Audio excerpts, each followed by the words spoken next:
Hello, YouTube. Most modern Russians have an extremely vague idea of the ancient Slavic shrines. They see large hills with wooden idols depicting a pantheon of pagan deities. That's what's in their heads, and such shrines are fenced with high palisades.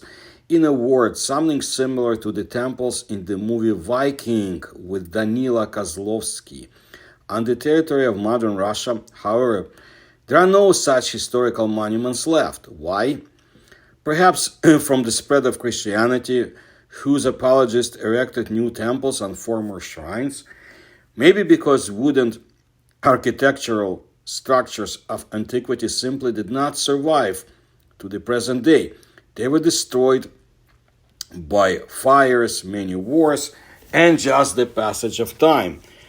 However, the territory of Russia is full of traces of antiquity, even if not as majestic as in that movie Viking, but incredibly important for history. In total, there are several dozen ancient Slavic religious buildings erected in the pre-Christian era on the territory of modern Russia. Moreover, most of them are not something lavish. They're most often hills, pits filled with sand and slag, or small piles of stones. The largest concentration of such monuments is located in Veliki Novgorod and its surroundings, and the oldest known artifact there is a large granite boulder called Chiglet. Veliki Novgorod, also known as Novgorod, is the largest city and administrative center of the Novgorod region in Russia. It is one of the oldest cities in the country, being first mentioned in the 9th century. The city lies along the Volkhov River, just downstream from its outflow from Lake Ilmeny, and is situated on the M10 federal highway connecting Moscow and St. Petersburg. At its peak during the 14th century, the city was the capital of the Novgorod Republic and was one of Europe's largest cities, and I would say more advanced, where democracy ruled and ideas of freedom were installed, and if not decimated by the bloodthirsty armies of Ivan the Fearsome, who knows which way Russia would have developed and turned. Chiglet is located a few kilometers north of the village of Midno Novgorod region on the left bank of the Vishera River. The stone is covered with Bronze Age petroglyphs. Solar signs are depicted on it, as well as the outlines of human palms and probably bear, like the animal bear, feet. According to some estimates, petroglyphs appeared on the stone in the 2nd or 1st millennium BC. Later, they suffered at the hands of Vandals who decided to highlight the drawings with paint. Some Russian researchers say that the stone is covered with the symbols of ancient Vedic culture, and that's what depicted on it: a cross in a circle, which is a solar sign, bear, like animal feet, which probably meant that here at the turn of the 2nd to 1st millennium, people who'd considered themselves to be children of the bear lived here. Precisely according to their sacred beliefs, they defined themselves as animals, singling out the ancient clans of Russian ancestors from the common union, which eventually developed on the basis of the Vedic belief in a single people of the Rus, which descendants of modern Russians claim to be. Human palm springs are also covered on this monument, presumably as one of the forms of contact with the spirits of departed ancestors. The stone is located in the forest. Perhaps this is what ensures its safety so far, according to the same researchers. But, at the same time, Finno, meaning like Finnish, from Finland, Ugric tribes lived on the territory of this land, and later they migrated north towards Karelia and Finland. Perhaps they left ancient signs on Chiglets. And who knows, maybe it was from such artifacts that the epics, legends, fairy tales about the stones pointers that pointed way to the ancient strongman heroes, bogateri of the Russian legends, tales.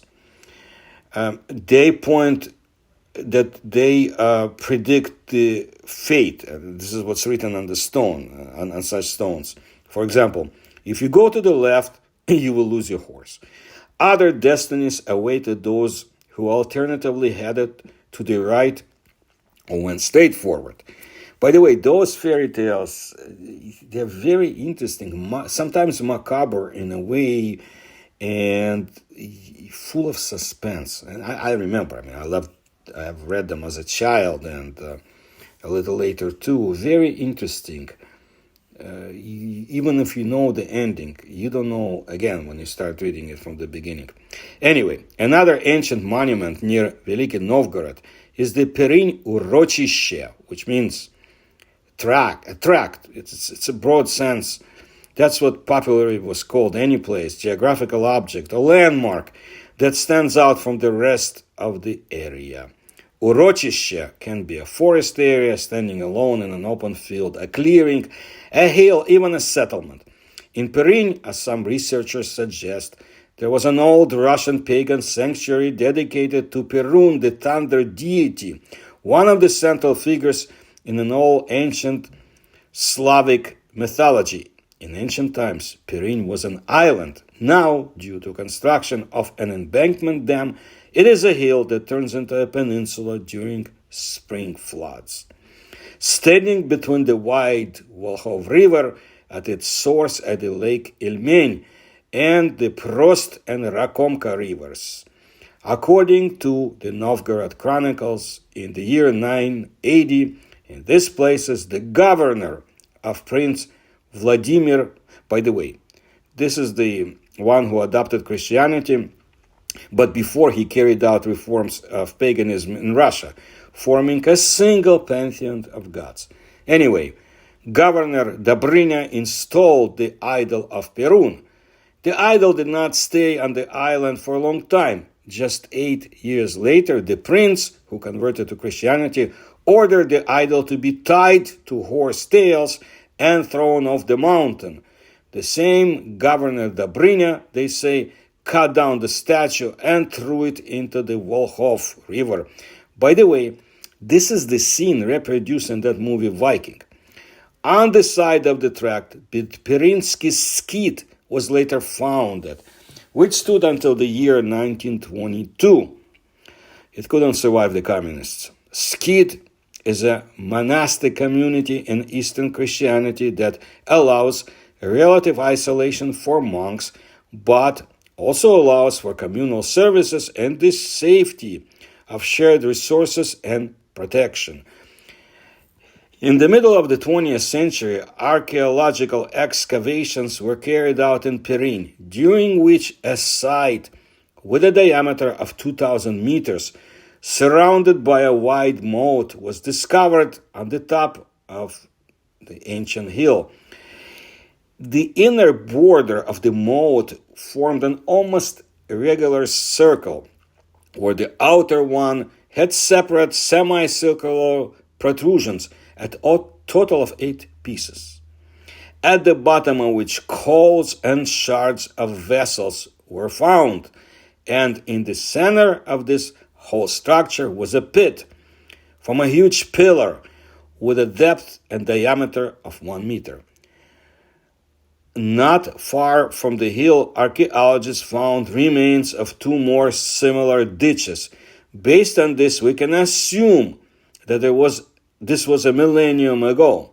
1,000 years ago, large bonfires were kindled here, the flames of which seemed to come from underground, surrounding a massive tree with a stern face of the thunder deity carved in it. However, the original appearance of Perun is still a subject of debate. Instead of an ancient pagan temple in the open air, the tract could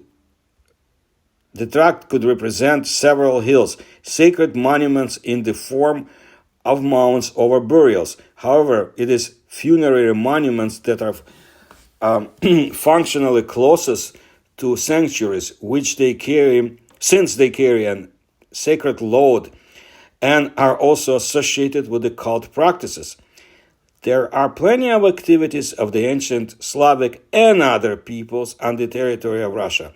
The people of the past left behind masses of sacrificial pits, settlements with temples, mounds, and hills.